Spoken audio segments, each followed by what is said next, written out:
You know, I can look back on some of the hunts I did early on when I was just starting to become a nugget shooter. And geez, I'd do all the research and stuff. And I've mentioned before how I'd get to a spot and I'd look around. I wouldn't even know where to start. And early on, I had an old dog named DJ. And I sure liked that old dog. He was a good boy. Um, but I guess it was October of one year. It was still pretty hot out. And I've been doing research during the summer, and geez, that was before I even had a computer. And I don't even know if you could buy personal computers back then. But I had done my research. I've checked out a lot of books and talked to a few people, and I decided to go up to a place by the name of Goodwin Gulch, Goodwin Gulch in the Quartzsite area, and I'm pretty sure it's Goodman Wash, yeah. And I decided to go up there and look for gold. And back in those days, there weren't a lot of guys metal detecting, so there wasn't a lot of information to be had unless you dug that information up yourself. But anyway, I used to have an old green four-wheel drive beast of a Ford truck. 1979 Ford truck is an old Forest Service truck. What a beast. I love that old truck.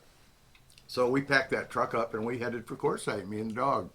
And we had our food and a 12 pack of beer and a cooler. And I drove out there and about an hour and a half drive from my house. And I got to the spot I wanted to go and I pulled up there and right smack dab in the middle of the parking lot was a marker. A discovery marker is called. Most claims have four markers on the corners. Then you got a discovery marker and an obvious parking spot, hoping somebody that'll pull up there, see your discovery marker, and not go jump all over your claim. So anyway, I see this discovery marker, so I go back to the truck. I didn't have anybody to talk to but the dogs. I told the dog, I said, "Look like we're screwed here, dude." I said, "We can't hunt here. It's somebody else's claim." And I looked around a little bit, and I was just getting ready to pull out of there, and here come this old truck, probably 1960 something Chevy, one fender off in the back, and he come bouncing up there as this old feller with a long beard. I didn't have a long beard back then. And he gets out of the truck and he looks at me and he says, "Mister," he says, "you're breaking the law." And I said, "What?" He goes, "You're breaking the law." He says, "You're on my claim." And I said, "Well, I'm not gold hunting, man." I said, "I drove all the way out here from Phoenix. I did some research. I thought I found a cool spot to go metal detecting. And I found out it was somebody else's claim." He goes, "Yeah, my claim." And he says, "You metal detect, huh?" And I said, "Yeah." He goes, "Well, we call them witching sticks." And I said, "Really?" And I said, "Witching sticks?" He said, "No, wishing sticks." He goes, "You wish you'd find something with it." He goes, "I don't know how you ended up on my claim," he says, "but there's not much open ground around here." And at that point, I said, "Hey, you want a beer?" And he looked at me, his eyes lit up like this. He said, "Sure, I'll have a beer with you." So I get out a beer and we drink the first beer and we're talking. He's talking about the area and about where the border of the Indian reservation was and how they had tires stacked along the border with markers on them so you didn't get off onto the Indian reservation. And after the second beer, he started to open up a little bit. And he tells me, he goes, "You know, son," he goes, "you go down there to Goodman Wash." And he goes, "You go up the wash and you're going to find a spot where there's a drift tunnel and there's a hand crank at the drift tunnel where they hauled up the ore." I guess they go down there into this drift tunnel and they had this deal set up on the top. I think you call it a winch, but it's got a big crank on it, and they'd roll it up like on an old well and then roll it back down and fill it up again. And they're chasing the bedrock. And this darn thing was probably 35, 40 feet deep. He goes, "You'll go up in there," and he says, "across from that there's an old house." And he said, "Up on the hillside behind that old house, we used to go up there when we were kids and pick up nuggets off the ground." And I'm thinking, whoa. So that sounded all pretty exciting to me.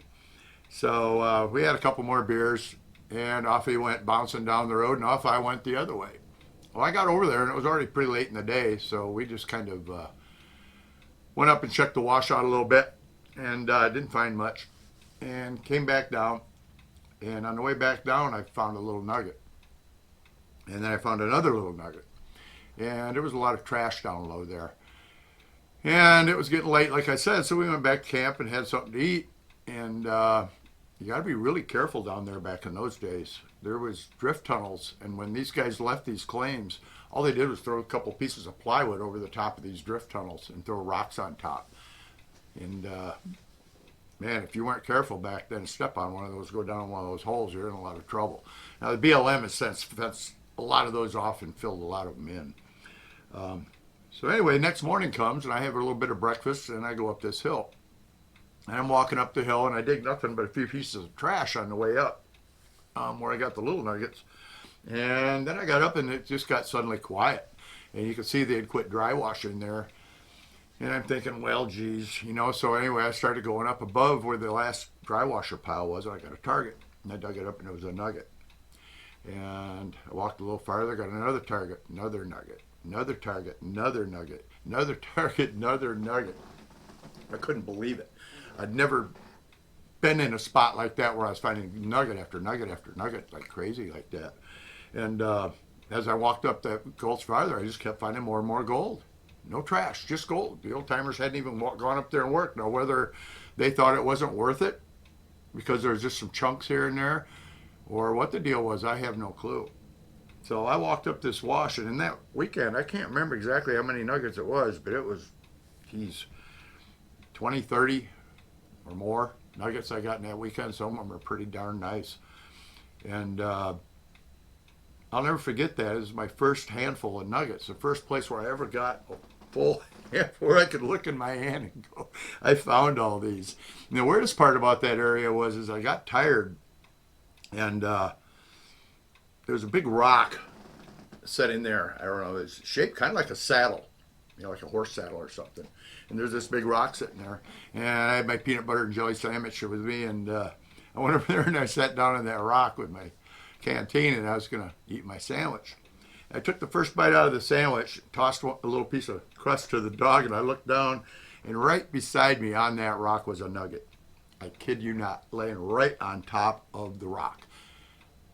Okay, now whether or not a bird put it there, it was there, and everything eroded down around it for millions of years and just left that nugget sitting there in that little dip, or if somebody had put it there, lost it there, or set it there and forgot about it, I have no idea, but it blew me away.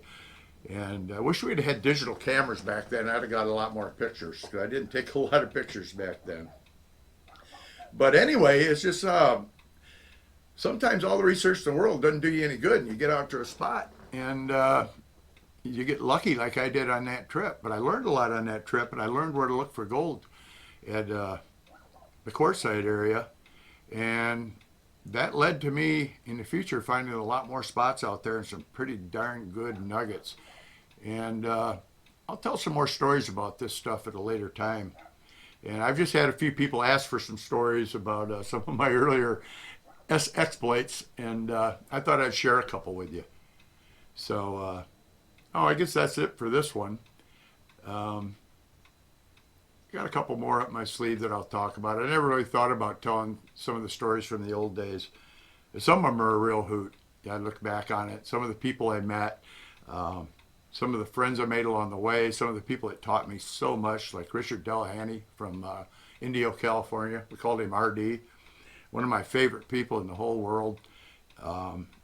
Took me under his wing a couple times and taught me how to hunt in California and Rattlesnake Canyon area and elsewhere, where I did quite well over the years. And I just thought it'd be kind of fun to tell some of these stories, since a lot of people have been asking about them. And hey, if you like this story and you want to hear a few more of them, like, subscribe, and ring the bell. Maybe leave a comment that you never want to hear one again, or you'd like to hear a few more of these. I'd sure appreciate the input, because I got a whole boatload of them. I've been doing this almost 30 years. I guess I have been doing it 30 years now. And I've walked into some pretty amazing finds, and I've had some pretty amazing trips, and I've seen some pretty amazing things out there, my friend. And I'd like to share some of that with you if you want to hear about it. For now, Nugget Shooter out.